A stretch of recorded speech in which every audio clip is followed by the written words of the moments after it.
O Senhor coloca a sua palavra no nosso coração e entregá-la não é fácil.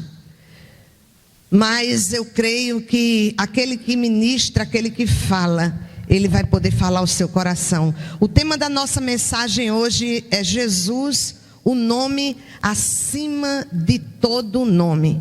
Talvez vocês não deem para ver, mas nesse nome Jesus tem muitos nomes que são nomes dele, o nome de Jesus, e que representam o seu nome, como ele é chamado na palavra de Deus. Mas eu queria basear essa reflexão dessa noite em Atos, capítulo 4, versículo 12, e Filipenses 2, versículo de 9 a 11.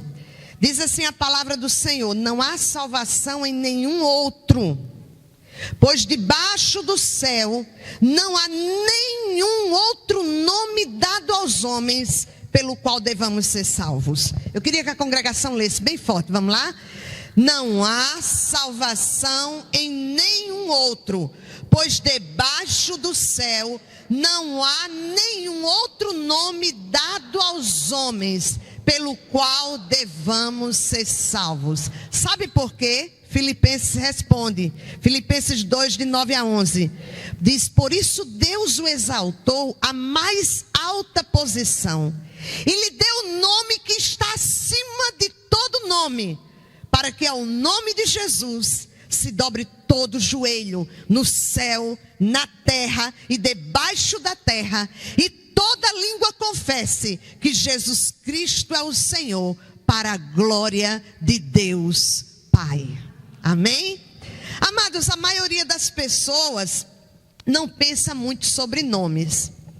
Eu sempre tive assim uma curiosidade por nomes, desde menina. E eu lia muito a Bíblia e eu conhecia os nomes, eu procurava saber os significados. E eu dizia, no dia que eu casar, se eu tiver filhos, eu vou colocar nome bíblico, vou colocar um nome que tenha a ver com a palavra de Deus e que tenha um significado, porque eu quero ir contando para os meus filhos, ou filho ou filha que eu tiver, eu quero contar o significado e dizer por que ele tem esse nome. Pelo nome, queridos, o nome é algo muito importante. Pelo nome nós somos conhecidos, pelo nome nós somos chamados, pelo nome nós somos admirados. Porque quando você admira alguém, para falar desse alguém, você diz o nome dessa pessoa.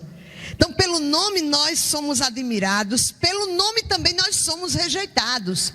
Porque quando você não gosta de alguém, quando escuta aquele nome, chega, você se sente o quê? Angustiado, porque o nome da pessoa você também rejeita. Pelo nome nós somos também aclamados. Acho que umas 2 semanas atrás, eu não sei, Neymar, ele não sei nem como é que diz, ele entrou num time, né, lá na França, e ele quando entrou ali dentro do campo, eu estava no computador, no escritório, e só escutei na televisão lá na sala, Neymar, Neymar, Neymar, pelo nome é aclamado. Olha, amados, nas culturas indígenas, né, o povo, ou os povos mais antigos, também tinha esse costume de dar à pessoa um nome de acordo com o significado, ou por uma homenagem. Geralmente nós começamos a ouvir o nosso nome antes mesmo de nascer.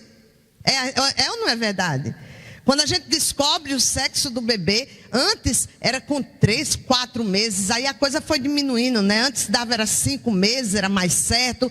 Depois, agora com poucas semanas, só basta fazer um exame de sangue, que já descobre se é menino ou é menina. Então o pai e a mãe já começam a chamar pelo nome, e fica todo mundo conhecendo. É interessante quando as grávidas aqui da igreja chegam e pegam na mão e dizem, e como é que está fulano? E aí? Por quê? Nós ouvimos o nosso nome mesmo antes de nascer. E tem um que já conhecia o nosso nome antes mesmo de nós nascermos. Ele já conhecia nosso nome, nossa vida e os nossos dias. Nós, pelo nosso nome, esse nome que nós temos nos acompanhará por toda a vida e até depois da morte, porque quando falarem de nós, vão falar pelo nosso nome. A Bíblia diz que um dia, lá na eternidade, Deus vai nos dar uma pedrinha branca. Eu não sei o significado disso, mas disse que ele vai dar uma pedrinha branca e nela estará escrito o nosso novo nome. Mas até enquanto existir vida, nós seremos lembrados pelo nosso nome. Talvez nossa geração não dê muito valor ao nome ou ao seu significado. Geralmente as pessoas colocam nome nos filhos porque acham bonito, porque viram alguém importante com aquele nome. Vocês podem olhar que existem nomes que eles fazem parte, parece, de um momento da vida. Teve um momento da vida que surgiram muitas Jéssicas, Neymar, é da agora, né? Tem nomes de jogadores. É interessante que parece que o povo da mesma idade, tudinho tem o mesmo nome. E há um tempo atrás não era tanto, mas hoje é uma febre de Maria. Não é verdade? E então as pessoas dão o seu nome, mas não estão muito preocupados em perguntar até ao Senhor: Senhor, que nome tu queres que eu dê a este filho ou filha que vai ser chamado até o final dos seus dias e mesmo quando partir para a eternidade?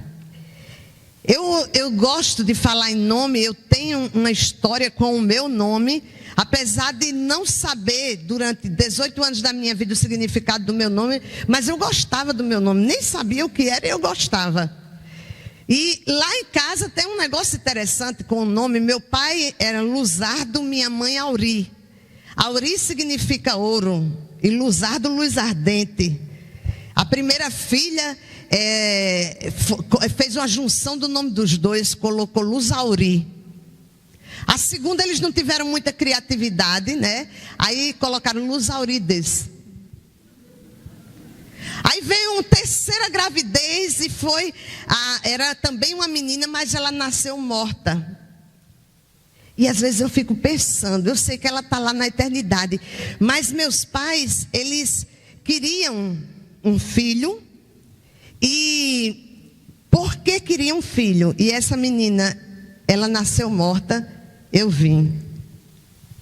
Deus já sabia que não seria um menino, seria... Não sei por que eles colocaram meu nome Luzeni.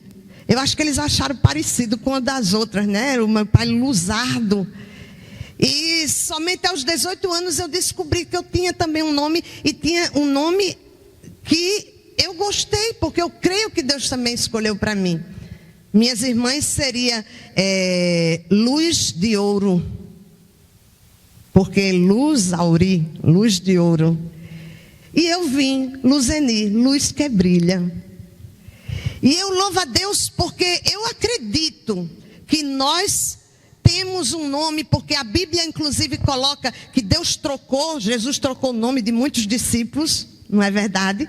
Deu nome para eles do que ele queria que eles fossem. Saulo, ele transformou em Paulo. E a gente poderia falar várias histórias da Bíblia hoje. Porque o povo judeu, ele dava valor ao nome. Ele sempre era dado pelo significado.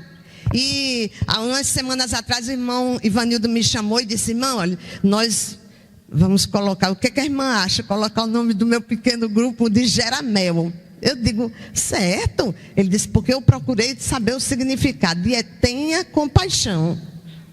Amém. Eu creio. Começa a chamar Jeramel, Jeramel, Jeramel. E o Senhor, tenha compaixão, Senhor, tenha compaixão de nós, tenha compaixão do nosso pequeno grupo. Então, amados, muitos tiveram seus nomes mudados. O nome de Jesus, que nome lindo e doce.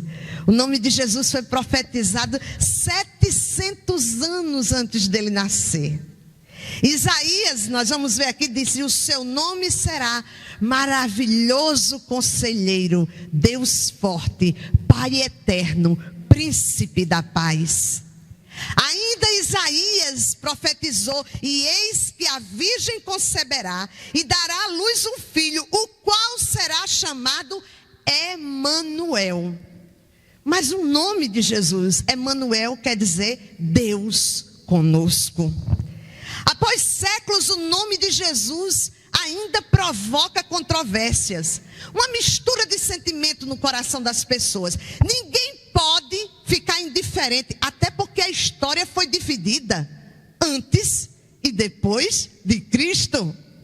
Mesmo quem não acredita tem que colocar lá: depois de ser, depois de Cristo, antes de Cristo, porque ele dividiu a história antes e depois dele. Esse nome provoca controvérsias. Alguns reconhecem o valor desse nome e lhe dão valor. Outros o rejeitam com animosidade. Por quê? Eu pergunto, por que isso? Porque o seu nome provoca tantos conflitos. Em 2004 eu li um livro que tem por título O Nome, de Franklin Graham, o filho de Billy Graham. E ele, nesse livro, ele disse uma coisa interessante que eu lembrei. Ele disse assim, que a resposta a essa pergunta que eu acabei de fazer é a chave para tudo na vida. A resposta a essa pergunta, o porquê desse nome trazer tantas controvérsias, é a resposta para todas as coisas na vida.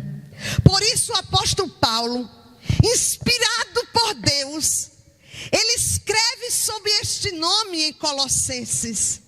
Veja o que o apóstolo Paulo diz: ele é a imagem do Deus invisível, o primogênito de toda a criação, pois nele foram criadas todas as coisas nos céus e na terra, as visíveis e as invisíveis, sejam tronos, soberanias, poderes ou autoridade. Todas as coisas foram criadas por ele e para ele. Ele é antes de todas as coisas, nele tudo subsiste. Ele é a cabeça do corpo que é a igreja, é o princípio, o primogênito dentre os mortos, para que em tudo tenha supremacia. Pois foi do agrado de Deus que nele habitasse toda plenitude, e por meio dele reconciliasse consigo todas as coisas, tanto as que estão na terra quanto as que estão nos céus, estabelecendo a paz pelo seu sangue derramado na cruz. Só podia ser realmente inspirado pelo Espírito Santo de Deus o apóstolo Paulo dizer coisas tão profundas sobre Jesus. As pessoas têm atacado arbitrariamente a Jesus por mais de 20 séculos. Desde o início do seu ministério. Vocês lembram no início do ministério de Jesus, quando Natanael disse: pode vir alguma coisa boa de Nazaré? Pode vir alguma coisa boa de Nazaré? Os fariseus também disseram a mesma coisa. O seu nome e os seus seguidores enfrentaram e ainda enfrentam oposição. Não tem nenhum valor para a mídia colocar como os cristãos são perseguidos. Se levanta a bandeira de muitas coisas, luta-se por muitas coisas, mas não pelos cristãos. Já perceberam? Não aparece lá no jornal dizendo que tem milhares de cristãos que estão sendo perseguidos, mortos, torturados. Isso não dá notícia. Mas os seguidores de Jesus enfrentaram, e aqueles que querem viver de uma forma piedosa e querem viver fielmente também recebem perseguição em nossos dias. Quantos, se levantam contra ele? Olha, amados, quantas pessoas como Nietzsche, Hitler, Lenin, Stalin falaram tão mal e disseram que falaram mal do Senhor, falaram mal do cristianismo, e quantos ainda falam hoje? Tiveram até aqueles que disseram que o cristianismo ia desaparecer. Olha, queridos, o historiador Philip, que eu não sei pronunciar esse nome, vou dizer em português, Scaff, ele disse o seguinte, é um historiador, ele disse: este Jesus de Nazaré, sem dinheiro e armas, conquistou mais milhões do que Alexandre, César, Maomé, Napoleão. Sem ciência, ele aspergiu mais luz sobre as coisas humanas e divinas do que todos os filósofos e estudiosos juntos. Sem a eloquência das escolas, ele falou tais palavras de vida, como jamais foram faladas antes ou depois, ou desde então. E produziu efeito que residem além do alcance de um orador ou poeta. Sem escrever uma única linha, porque a Bíblia diz que ele escreveu no chão. Até hoje a gente não sabe o que foi, quando estava em frente àquela mulher pecadora. Mas sem escrever nenhuma linha, ele colocou mais canetas em ação e proveu temas para mais sermãos e discussões, mais livros de aprendizagem, obras de arte e canções de louvor do que todo o exército de grandes homens de tempos antigos e de tempos modernos. É bom a gente falar um pouquinho sobre isso, porque às vezes a gente esquece o tamanho do Deus a quem nós servimos. Esse Deus que dividiu a história. É interessante, ele ainda tem tantas controvérsias sobre o seu nome, mas seria impossível este homem não ser Deus. Augusto Cury, ele era um ateu ferrenho, e ele conta que já tinha escrito sobre a mente de várias pessoas importantes no mundo, e ele um dia parou. Por que eu tenho medo de escrever sobre a mente de Cristo? Ele disse, eu vou escrever como qualquer um outro que eu já escrevi. E ele começou a pesquisar como escritor para poder escrever. E depois dele escrever 5 livros sobre a mente de Jesus, ele chegou a uma conclusão: ele não é homem, ele só pode ser Deus. Como um estudioso da mente humana. E eu faço uma pergunta: como pode um nome ser tão importante? Como pode um nome ser tão importante? Quem já teve a experiência de ver uma pessoa endemoniada, sabe como o demônio fica quando escuta o nome de Jesus e você fala do sangue de Jesus? Você diz, que poder tem esse nome? Napoleão, o grande Napoleão, ele disse o seguinte: eu conheço os homens e lhes digo que Jesus Cristo não é um homem. Mentes superficiais veem uma semelhança entre Cristo e os fundadores de impérios e os deuses de outras religiões. Esta semelhança não existe. Existe uma diferença infinita entre cristianismo e quaisquer outras religiões. Tudo em Cristo me espanta. Procuro em vão, na história, encontrar alguém semelhante a Jesus Cristo, ou qualquer coisa que possa se aproximar do Evangelho. Nem na história, nem a humanidade, nem as eras, nem a natureza me oferecem qualquer coisa com a qual eu seja capaz de compará-lo ou explicá-lo. O que Jesus fez e ensinou continua a transformar vidas. Que poder! Inclusive, muitas pessoas que começaram a estudar sobre a vida de Jesus de uma forma crítica e para rebater, para dizer que ele não existia ou que ele não era Deus. Todos esses que tentaram fazer isso de uma forma ferrenha e ao mesmo tempo séria, se encontraram com ele. Um jornalista da Time, ele disse o seguinte, que passou mais de 2 anos, ele parou de trabalhar, como se fossem umas férias compulsivas do trabalho, e passou apenas a pesquisar sobre Jesus, a sua pessoa, sobre a ressurreição. E como jornalista, ele ia a fundo procurando em todos os lugares, ele pesquisou, ele fez entrevistas, 2 anos.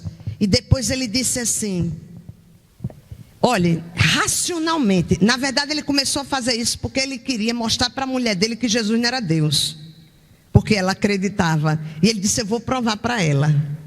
Só que chegando ao final dos 2 anos, ele disse assim, colocando as provas aqui diante de mim, eu tenho ínfimas coisas que poderiam dizer que ele não é Deus, mas quase infinitas que provam que ele era Deus. E ele aceitou a Jesus Cristo. Agora eu pergunto, o que ou por que Jesus é o nome acima de todos os nomes? Eu queria que você ficasse com essa pergunta na sua mente agora. Por quê? Porque é um motivo de você estar aqui.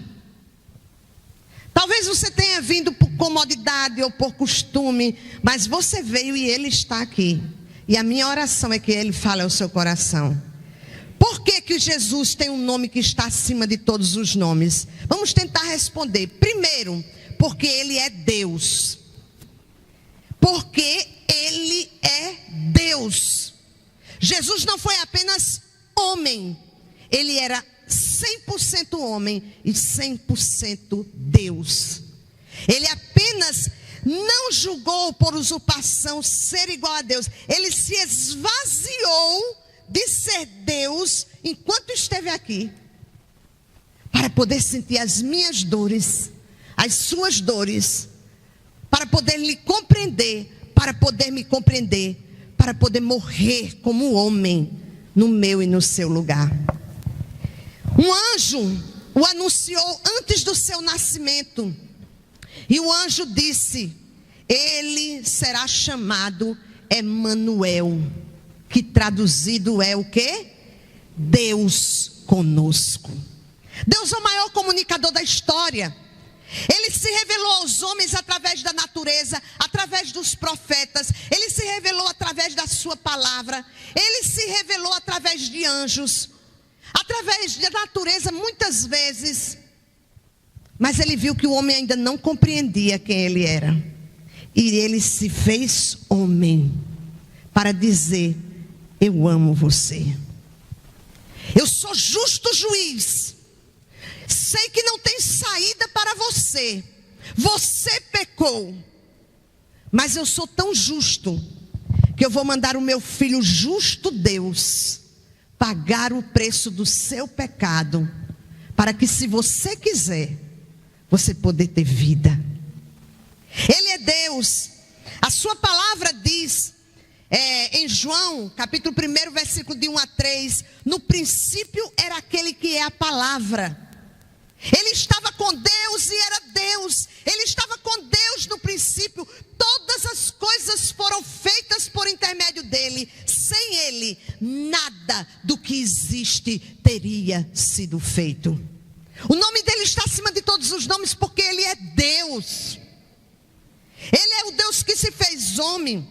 E por isso, 700 anos antes dele nascer, Isaías profetizou: ele é Deus forte. Quando ele disse o seu nome será chamado Maravilhoso Conselheiro, Deus forte. Deus. Ele não é um Deus, ele é Deus. Ele é Deus e Deus forte. Por isso que Hebreus, o escritor Hebreus, capítulo 4, versículo 14 e 15 diz: Jesus, o Filho de Deus, apeguemo-nos com toda a firmeza a fé que professamos, pois não temos um sumo sacerdote que não possa compadecer-se das nossas fraquezas, mas sim alguém que, como nós, passou por todo tipo de tentação, porém sem pecado. Jesus Cristo se fez homem e ele foi tentado num jardim como Adão. Só que Adão tinha todas as condições favoráveis para não pecar, e Jesus tinha todas as condições favoráveis para pecar. Ali no jardim do Getsêmani, ele suando sangue, ele disse: Pai, passa de mim este cálice, mas contudo não seja feita a minha vontade, mas a tua vontade. Ele ali venceu. A sua luta, a sua batalha, a sua maior dor foi ali no jardim do Getsêmani. E depois que ele sai do jardim do Getsêmani, você pode ler em todos os evangélicos, Jesus se cala, porque ele já tinha vencido ali no jardim do Getsêmani. Ele estava pronto. Por isso Pilatos fala com ele. Os soldados o ridicularizam, cospem na sua cara, dão bufetes nele, mas ele continua calado. Enquanto nós estávamos cantando aqui no início, aquela música Cordeiro de Deus, e eu fiquei pensando, ele é cordeiro e ele é leão. Como é que pode? Olha a diferença de um cordeiro para um leão. Ele é cordeiro, ele se fez cordeiro para ser o cordeiro de Deus. Mudo. Suportou todas as coisas na cruz em meu lugar e no seu lugar. Mas não se engane não. Ele é leão. Ele é leão da tribo de Judá, porque ele é Deus forte. Ele estava aqui como um cordeiro para morrer em meu lugar e em seu lugar. Mas depois que ele ressuscitou Deus forte.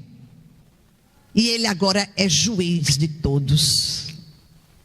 Amados, ainda em Hebreus capítulo 7, 26 diz: é de um sumo sacerdote como este que precisávamos. Santo, inculpável, puro, separado dos pecadores, exaltado acima dos céus. Por isso que a mensagem da Bíblia, amados, está centralizada em Jesus Cristo. Há alguns meses atrás eu fui a Recife e estava participando do seminário, e numa oficina eu fui uma das palestrantes e eu falei sobre Jesus Cristo, o centro da Bíblia. E estudando com eles eu mostrei, claro, rapidamente, mas em cada livro Jesus está presente. Jesus é o centro da Bíblia.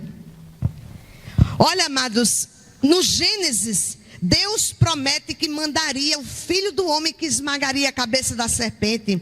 O Antigo Testamento fala todo o tempo da sua vinda.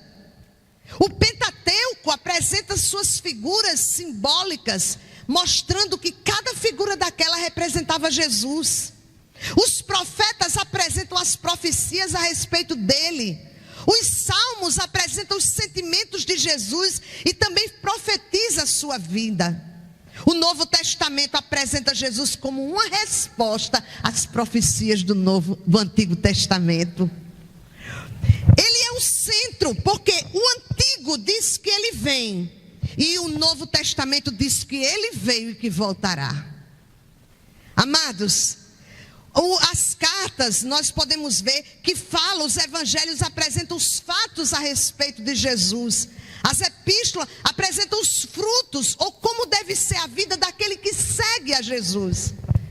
E Apocalipse fala do seu reino eterno, que não tem fim. Amados, Jesus é Deus.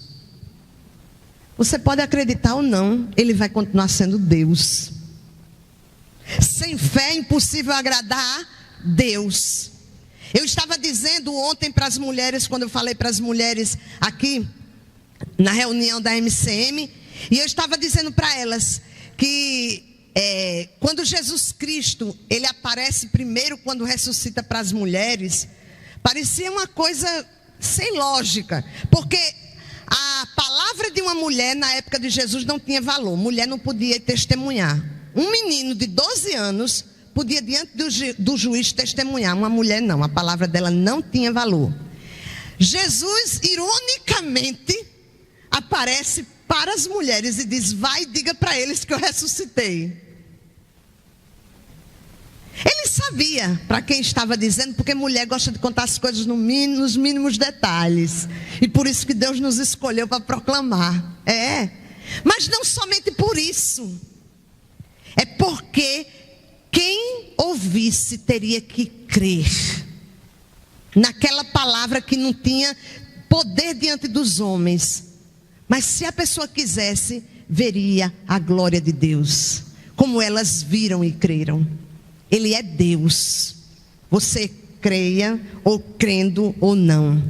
Uma coisa eu lhe garanto: um dia seus joelhinhos vão se dobrar diante dele. E você vai dizer que ele é Senhor.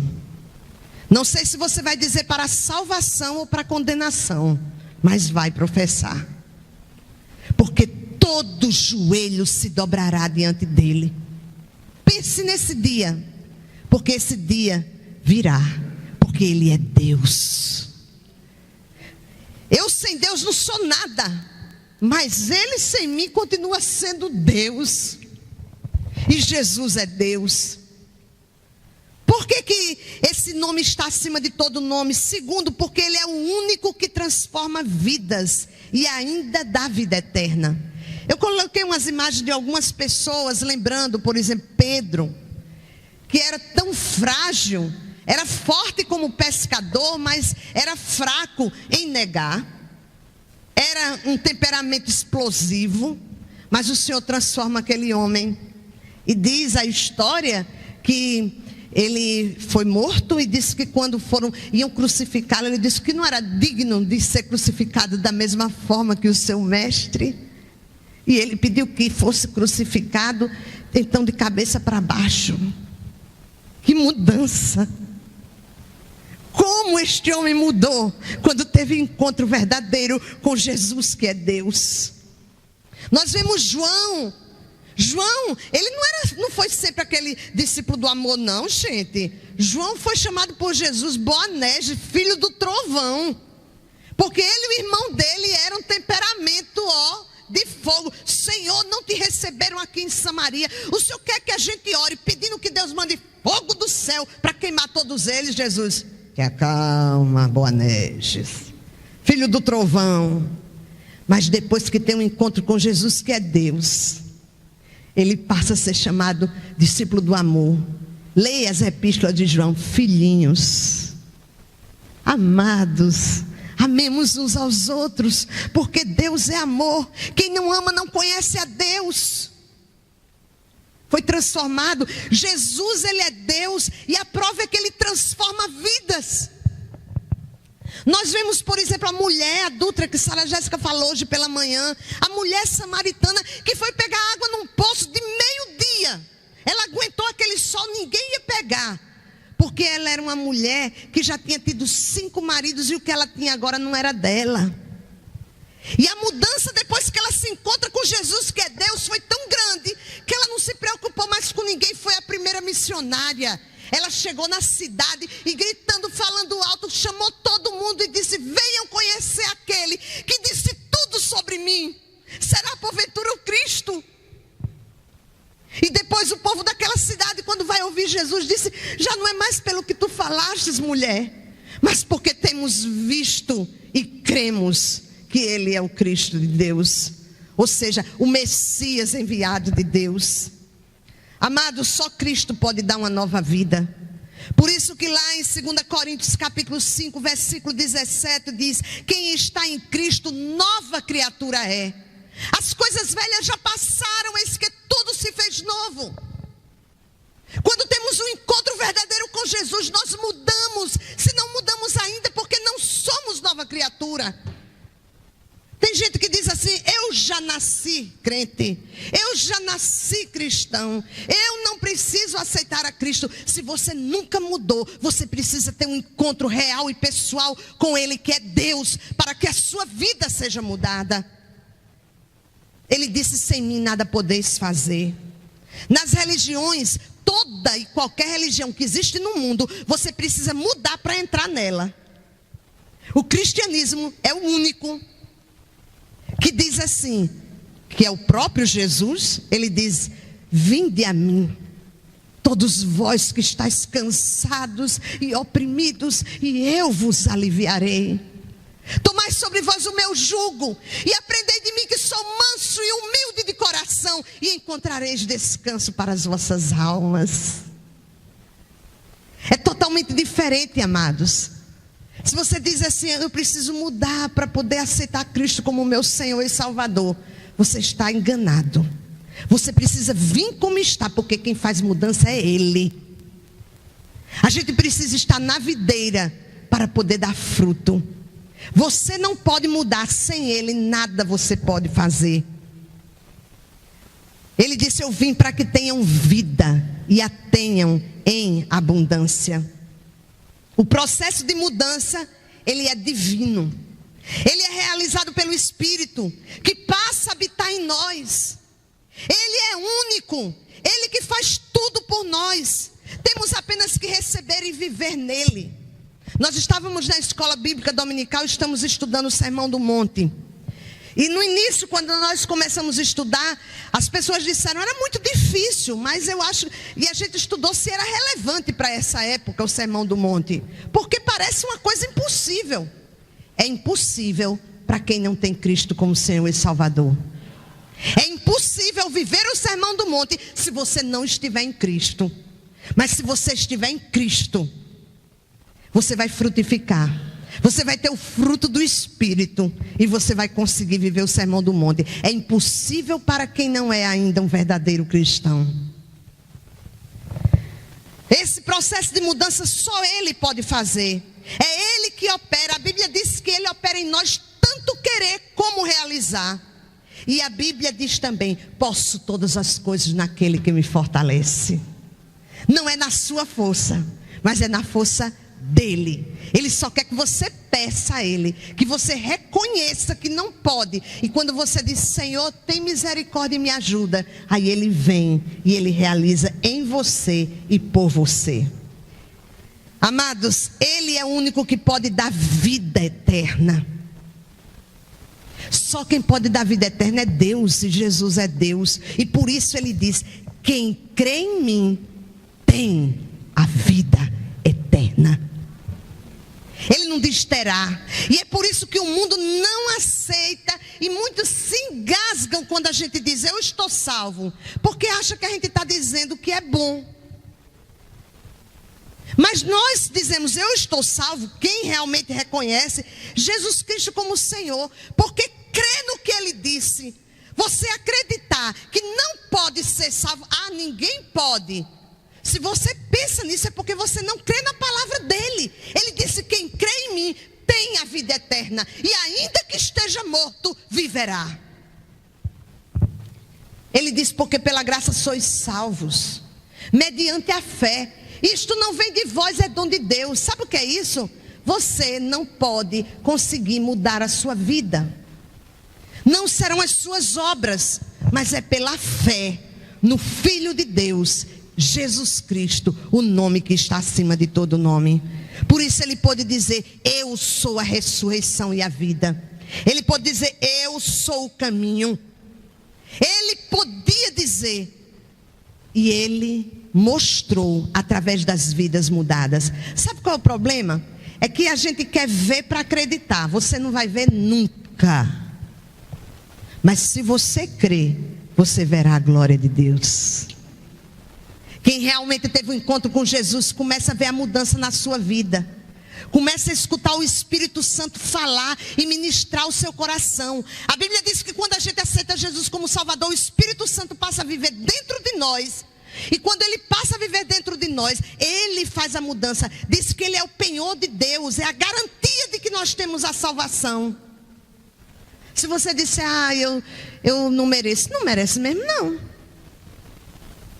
Eu acho que eu não estou conseguindo. E não vai conseguir mesmo.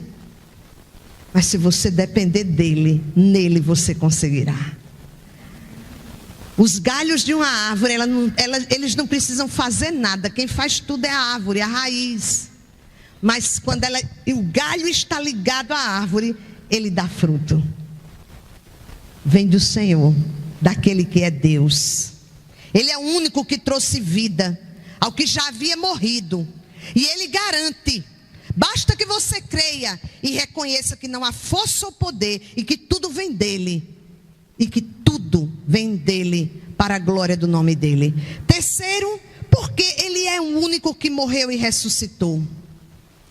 Você vai dizer, mas não teve um bocado de gente que ressuscitou, inclusive Jesus ressuscitou algumas pessoas? Sim, mas essas pessoas voltaram a morrer.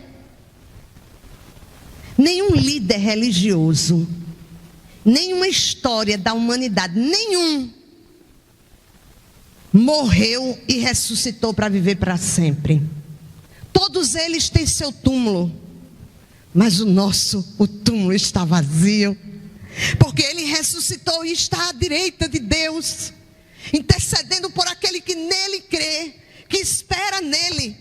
Jesus foi o único que se entregou por nós. Ele não precisava morrer se Ele não quisesse.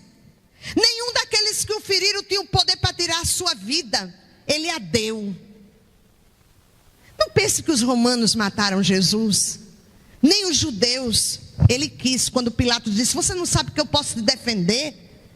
E ele diz: olha, se eu quisesse, eu poderia pedir legiões de anjos, milhares de anjos, e eles viriam.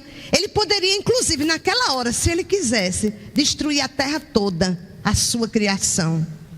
Mas ele preferiu morrer por mim e por você. Ele deu a sua vida. Ele não foi morto por vontade humana. Ele era o Cordeiro Santo de Deus, o único caminho para o homem chegar a Deus. E ele se deixou morrer por nós. Suportou nossos pecados.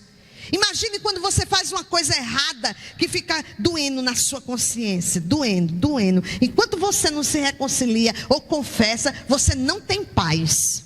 É assim ou não é? É. Agora imagine Jesus levar os pecados de todos nós, como pesou. Mas glória a Deus, porque Ele ressuscitou. Como nós cantamos, mas no terceiro dia a pedra foi movida e Ele ressuscitou. Agora imagine Jesus. Eu gosto de uma música que a gente canta aqui, diz: não saberei quanto custou ver meus pecados lá na cruz. Eu não sei. Você não sabe o preço. Nunca saberemos. Por isso podemos afirmar que ninguém sofreu como Ele, e voluntariamente. Tem gente até que já foi torturado. Tem seguidores de Jesus que são torturados. Mas Jesus foi voluntariamente para morrer no seu lugar, no meu lugar, no nosso lugar. Por isso podemos afirmar que há poder nele. Ninguém poderia matá-lo. Olha, eu queria que vocês lessem aqui João capítulo 18, versículo 4 e 8. Veja isso, esse texto. Jesus, sabendo tudo que ele ia acontecer, saiu e perguntou, quando os guardas foram prendê-lo, e perguntou: a quem vocês estão procurando? Aí responderam eles: a Jesus de Nazaré. E ele disse: sou eu. E quando ele disse: sou eu, sabe o que aconteceu, queridos? Eles caíram por terra. Será que tem poder? Só em responder, o poder da sua voz: sou eu. Os soldados caíram todos. Mas ele novamente, ele agora que pergunta: a quem procuram? E eles disseram: a Jesus de Nazaré. Ele disse: já lhes disse que sou eu. Se vocês estão me procurando, deixem ir embora estes homens. Se ele quisesse. Naquela hora que ele estava sendo preso, Pedro pegou uma espada e tirou a orelha de um soldado chamado Malco. E ele sendo preso, ele pega a orelha do soldado, coloca aqui, e a orelha é totalmente restaurada. Ele se deixou morrer. Ele quis morrer, porque era o único caminho, o único meio de nós chegarmos a Deus. Ele também foi o único que ressuscitou de uma vez para sempre. Ele foi e será único e exclusivo por toda a eternidade. Ele é o mesmo ontem, hoje e será o mesmo para sempre. Ele venceu a morte para nos dar vida e está vivo ao lado do Pai. Por isso que o apóstolo Paulo pode dizer: onde está a morte, a tua vitória? Porque hoje a morte não tem mais poder, porque Jesus é a ressurreição e a vida. Vamos voltar à nossa pergunta inicial: por que Jesus é o nome acima de todos os nomes? Sabe por quê? Porque Ele é Deus. Porque Ele é o único que transforma vidas e ainda dá vida eterna. Muitos aqui foram transformados por Jesus. E porque Ele é o único que morreu e ressuscitou de uma vez para sempre. Aí você pode dizer: eu já sei disso. Estou cansado de saber. Eu molequinho corri aqui por essa igreja, eu sei disso. É? E você pensa que adianta saber? Não adianta saber essa verdade. Saber desta verdade nunca salvou ninguém. Não é suficiente conhecer a história de Jesus, ou até mesmo acreditar que Ele morreu para salvar. salvar. É preciso reconhecer que só Ele é capaz de nos salvar da ira de Deus e acreditar no poder suficiente de sua morte e do seu sangue derramado na cruz do Calvário. Você sente que está faltando algo em sua vida? Eu sei que sim. Eu tenho certeza, eu nem lhe conheço, mas eu sei que você sente que falta alguma coisa em você. Você sente que tem um vazio que você não pode explicar. Você sente solidão estando no meio de uma multidão. No seu íntimo há um desejo de conhecer Deus pessoalmente. Este vazio que você tenta preencher com tantas coisas, com bebidas, com aventuras, com relacionamento, com sexo, com prazeres, droga, álcool, festas, desafios. A lista é grande, eu podia passar a noite falando. Mas de qualquer modo, nenhum desses itens que você está tentando preencher o seu vazio vai conseguir. Porque dentro de você tem um vazio que é do tamanho de Deus. E só Ele pode preencher. Na hora que você reconhecer isso e clamar por Ele, Ele virá e lhe dará uma nova vida. Só Jesus pode preencher esse vazio e dar sentido para a sua vida e a paz que excede todo entendimento. Conta-se a seguinte história.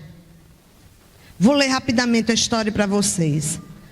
Na parte sul do reino semita do Jordão, nas proximidades de Wadi Rum, uma região de deserto, árida e terra estéril, aconteceu a seguinte história. 2 meninos, Abdu e Mohammed, estavam um dia escalando um terreno rochoso. Feriram-se em uma discussão acalorada. Abdu deu um golpe acidentalmente em Mohammed e o matou. Olhando para baixo, o coração de Abdu experimentou o terror. Mohammed! Gritou ele, mas Mohammed jazia estranhamente parado, seu pescoço torcido. Mohammed! Mohammed! Abdu gritou de forma estridente, mas ele não respondeu. Abdu sacudiu desesperadamente, mas em vão. E Abdu começou a chorar. As lágrimas atormentavam seu rosto. Na sociedade beduína, a regra é olho por olho, dente por dente, vida por vida. Este jovem correu pelo deserto aterrorizado, até que localizou a tenda estendida do sheik. O jovem, com respiração ofegante, correu para o abrigo, agarrou a estaca da tenda e clamou por misericórdia. Quando o sheik ouviu o choro do menino, veio para a porta. O jovem confessou sua culpa e pediu proteção. Esse é um costume beduíno. E o dono da tenda, se o dono da tenda conceder a proteção, ele dará a sua vida por aquele que está em fuga. É uma questão de honra e de dever. A integridade do nome do dono da tenda está em jogo.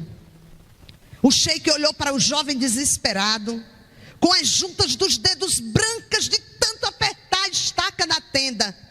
O velho sheik colocou a sua mão em uma das cordas de sua tenda e jurou por Alá. Entre, ele disse ao menino com um aceno, eu lhe dou a minha proteção. No dia seguinte, jovens que haviam testemunhado o crime vieram correndo em direção à tenda gritando, aí está ele, aí está o assassino. Mas o velho disse, eu dei a minha palavra. Saia do caminho, dê-nos o menino, eles gritaram. O velho sheik, ele manteve a sua palavra. Seu nome era respeitado no vilarejo. Para colocar as mãos em Abdu, eles teriam que matar primeiro o velho. Ponha-se de lado, sheik, um homem gritou, dê-nos o menino. Mas o velho se manteve firme. Não. A sua voz anunciou ao deslizar a mão para a faca que estava pendurada em sua cintura. Você não entende, os perseguidores argumentaram. Este menino é um assassino. Ele tirou a vida de outro. Eu lhe prometi a minha proteção. Eu honrarei o meu juramento, o sheik respondeu. Você sabe a quem ele matou? Os homens perguntaram. Não importa, o sheik respondeu. Um dos homens falou sem pensar. Ele matou seu filho. seu único filho. O velho abateu-se como se uma faca tivesse lhe perfurado o coração. Seus olhos se encheram de lágrimas. Houve um longo silêncio. Os joelhos do velho se enfraqueceram. Seu rosto retesou-se. E no chão da tenda do sheik, Abdu fechou os seus olhos e enterrou seu rosto, aguardando a retaliação. Certamente este seria o seu fim. Após alguns minutos, o velho falou suavemente: eu sou um homem velho. Nunca poderei ter outro filho. Abdu sentiu seu coração bater rapidamente. Estou morto, ele pensou. Eu dei ao menino a minha proteção, o sheik continuou, e honrarei o meu juramento. Com voz calma, o sheik disse novamente: eu sou um homem velho. Não posso trazer de volta a vida do meu filho, porque este menino veio até mim de maneira correta. Eu o tomarei como meu próprio filho e o criarei. Ele viverá na minha tenda e será meu herdeiro. Tudo que eu tenho será dele. Ele levará o meu nome. Da mesma forma, queridos, que o caso de Abdu, a vida eterna ou a morte para cada um de nós depende de buscarmos a proteção em Jesus. Só Ele pode nos livrar da ira vindoura do nosso Deus. Como diz a Bíblia, todo aquele que invocar o nome do Senhor será salvo. A palavra ainda diz: mas a todos quantos o receberam, deu-lhes o poder de se tornarem filhos de Deus, a saber, aos que creem no seu nome. Jesus nos adotou. Ele adota todo aquele que crê no seu nome. A resposta, queridos, é crer, confiar, confessar, arrepender-se e depender totalmente dele. O nome de Jesus, nessa noite, clama por uma escolha. A quem você servirá? De quem você dependerá? Por quem você dará a sua vida? Por isso que a palavra de Deus diz: e em nenhum outro há salvação, porque debaixo dos céus nenhum outro nome há dado entre os homens pelo qual devamos ser salvos. E 2 Timóteo diz também: há um só mediador entre Deus e os homens. Há só um entre Deus e os homens, Jesus Cristo, o homem. Jesus, ele é gentil. Ele está batendo na porta do seu coração. E se você o deixar entrar nessa noite, Ele será a sua proteção. E Ele deu a sua palavra. E Deus deu a sua palavra, Ele jurou por Ele mesmo. Porque não tinha nada nem ninguém que pudesse ser maior que Ele. E Ele está nessa noite querendo dar essa vida para você. Ele é o Senhor e precisamos acreditar. Ele foi o único que pôde dizer: eu sou o caminho, a verdade e a vida. Ninguém vem ao Pai senão por mim. Todas levam a Deus. Ele disse: eu sou o caminho. Você está perdido? Faz de conta, você chega numa encruzilhada. E você, nessa encruzilhada, você encontra uma pessoa, um homem vivo e outra morta. Uma pessoa morta. A quem é que você vai pedir informação de qual caminho trilhar? Ao vivo ou morto? Ao vivo, porque morto não fala. Pois aquele que é vivo, que está vivo e está nesse lugar, ele está dizendo para você: eu sou o caminho. Ele não está morto, ele ressuscitou, ele vive para sempre. Por isso eu queria dizer para você: você precisa estar disposto a confessar os seus pecados a Deus.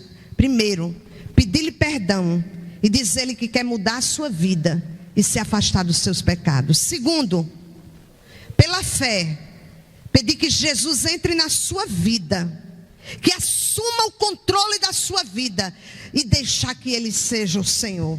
E por último, terceiro, segui-lo, obedecendo a sua palavra. Um dia, todos nós estaremos diante daquele que todo joelho vai se dobrar. Para os que já aceitaram a Jesus e agora leva seu nome, porque fomos adotados, tem um nome de cristão. Você precisa honrar esse nome que você tem. Eu queria dizer que você também tem que fazer uma escolha. Não é só quem não tem Jesus, não. Quem diz ter também tem que fazer uma escolha hoje à noite. Porque se você é um verdadeiro cristão, você tem que honrar o nome dele. Conta-se que Alexandre o Grande, em uma de suas campanhas, recebeu a notícia de que um de seus soldados havia demonstrado covardia frente ao inimigo. E ele ordenou que este soldado fosse trazido à sua presença. E Alexandre perguntou: qual é o seu nome? Perguntou o grande conquistador. Trêmulo, amedrontado, o soldado respondeu: Senhor, meu nome é Alexandre. Perante essa resposta, o grande comandante ficou de pé, indignado, e bradou: mude seu comportamento ou mude seu nome. Jesus está dizendo a mesma coisa hoje. Saia de cima do muro e escolha. Ou você honra o nome de cristão que tem, que é seguidor de Cristo, pequeno Cristo, ou você mude esse nome da sua vida. E você que não aceitou a Cristo como seu Salvador ainda, o Senhor está dizendo para você fazer uma escolha hoje à noite. Porque este nome que está acima de todo nome está clamando por uma mudança.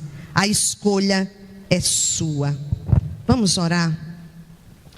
Não sei se Romildo já está aqui. Eu queria pedir que tocasse aquela música que a gente cantou, Numa Rude Cruz. Baixe sua cabeça e ore. Eu não tenho costume de demorar em apelo.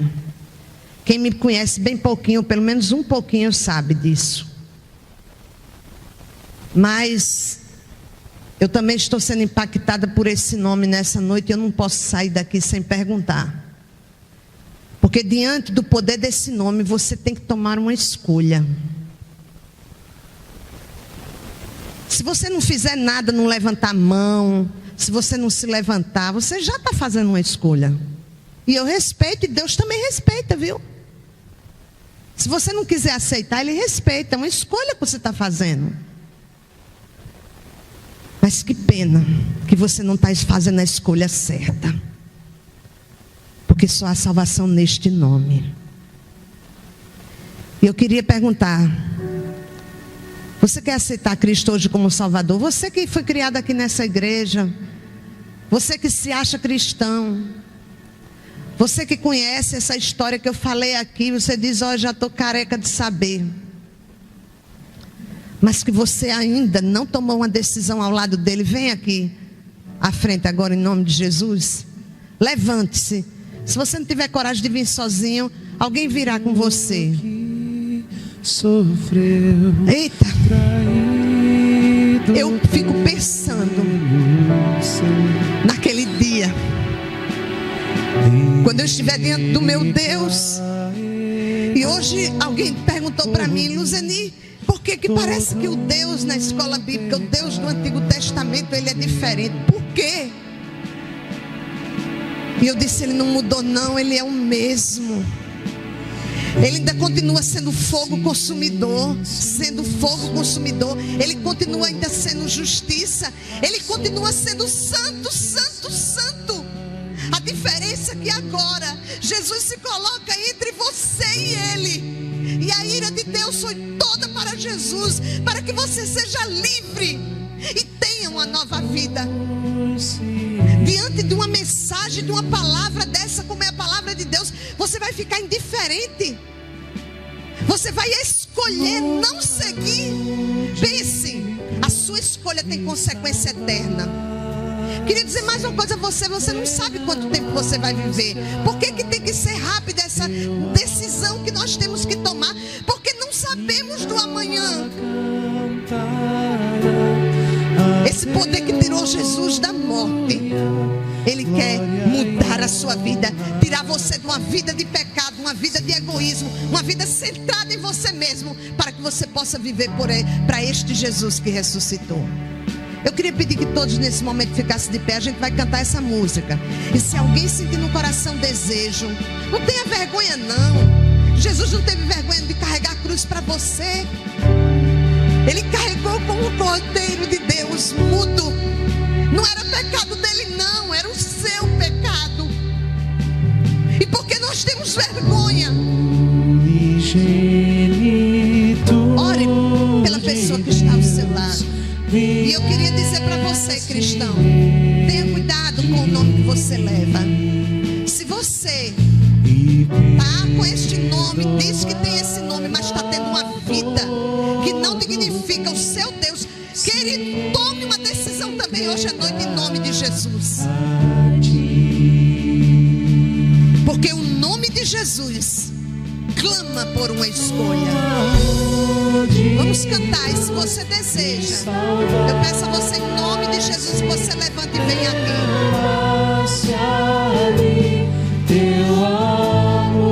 E se você que já é da igreja, já é batizado, já é crente há muito tempo, mas você sente que não está dignificando, glorificando esse nome, você também quiser vir à frente, pode vir.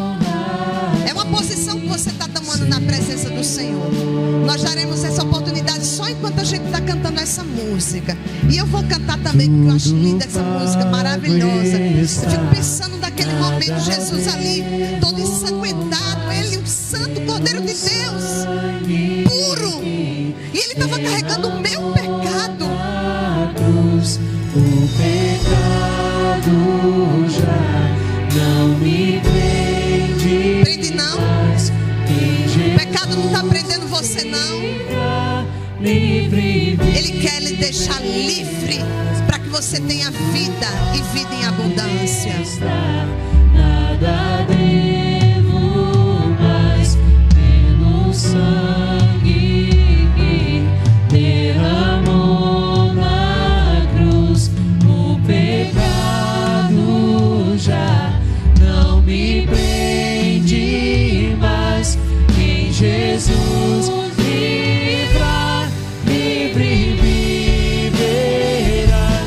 Numa rude cruz me salvaste, derramaste ali teu amor. Minha alma cantará, aleluia, glória e honra a ti, Senhor. Numa rude cruz me salvaste, derramaste ali teu amor. Minha alma cantará, aleluia, glória e honra a ti, Senhor. Ele estava morto ali na sepultura e veio o poder de Deus e o ressuscitou. Ele quer fazer a mesma coisa com você. Isso que aconteceu com Jesus, ele quer ressuscitar a sua vida. Ele quer lhe dar uma nova vida em Cristo Jesus, o nosso Senhor. Glorifique o nome dele que ressuscitou para vencer a morte no meu lugar e no seu lugar. Fortemente em nome de Jesus eu vou cantar. Jesus ressuscitou, numa rude cruz me salvaste, derramaste ali teu amor. Minha alma cantará,